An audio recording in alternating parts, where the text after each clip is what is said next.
There's a disturbing story. The latest rumours about Prince Harry's visit to Clarence House, and claims are being aired that unnamed sources are trying to sabotage his reconciliation with King Charles. These are sad. I'm afraid I've heard them from multiple sources, so I believe they're true. But I also believe that the people who are pushing this sabotage are wholly wrong. They misunderstand what reconciliation is meant to be, and Harry has said openly that he would love a reconciliation with my family. And when someone comes with that spirit, the only dignified and humane answer is welcome. There's an ancient narrative, and that frames this better than any press release, and certainly better than anything that I could say, the parable of the prodigal son, and it seems appropriate to reference that today as we approach the weekend and as we approach Sunday, told by Jesus in the Gospel of Luke chapter 15. It's a story about family hurt, foolish departure, and an unexpected return. But above all, it's about the parents' initiative to heal. And if you look at the text itself, it's actually there. This is the centre bit of the text, and it's the bit which is often overlooked, particularly when the story is told in primary school. Eti zeafton makran apechontos idden aftor o pater aftu ke eplag knisthe. While he was still a long way off, that's the boy, that's the prodigal son, while he was still a long way off, his father saw him and was filled with compassion. Es plag knisthe. And ke dramon epepesen epiton trakelon afto ke katefilesen afton. He ran and embraced him and kissed him. So he doesn't wait for the prodigal son to go through his rehearsal, because the son in the parable rehearses his apology, but the father interrupts him and calls for the best robe and hosts a feast immediately the moment he sees him coming. The father has been standing, watching, waiting for him, and comes down from the roof to embrace him. The whole weight of the story falls not on the child's perfection, but on the father's mercy, Elios.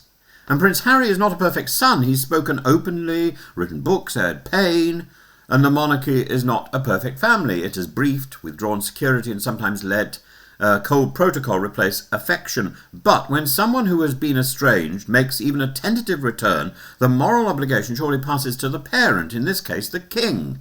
The king has an opportunity to demonstrate what proper parenting involves. The father in Luke 15 does not wait on the porch with folded arms.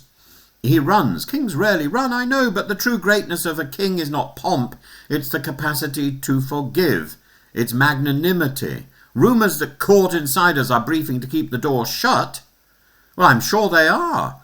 To insist on formal rather than familial meetings, they miss the point completely. They risk making the monarchy look petty when it should be looking magnanimous, when it should be looking great. To welcome back an errant son is not to invite constitutional confusion, it's to show humanity.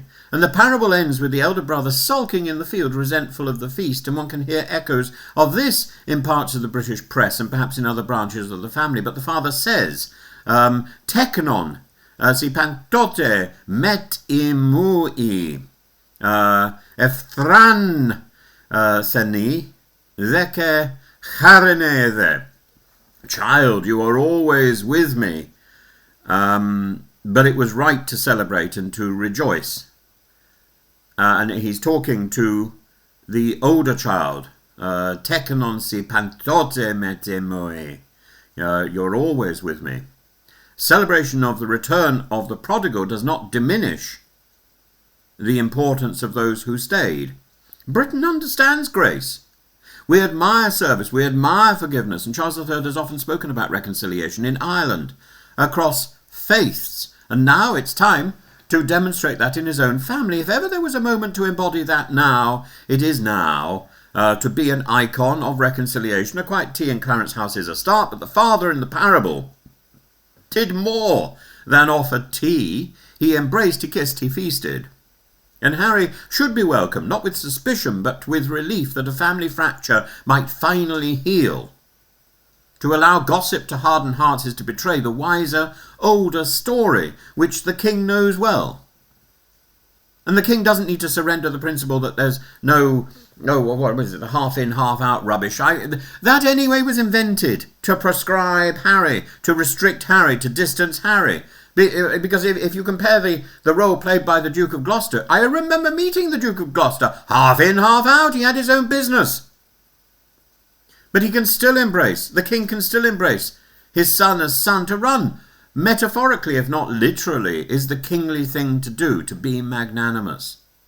Reconciliation is hard, and we need to see it in practice. We need to see it from the king. But dignity lies in taking the first step. And the prodigal story ends in music and dancing because the father acts. It would be good for Britain, it would be good for the crown if King Charles now shows the same largeness of heart. And if there are saboteurs whispering against that, they are on the wrong side of history, they are on the wrong side of morality, they are on the wrong side of religion, they are on the wrong side of this icon that leads our country. They are on the wrong side of the most moving parables, one of the most moving stories ever told in history.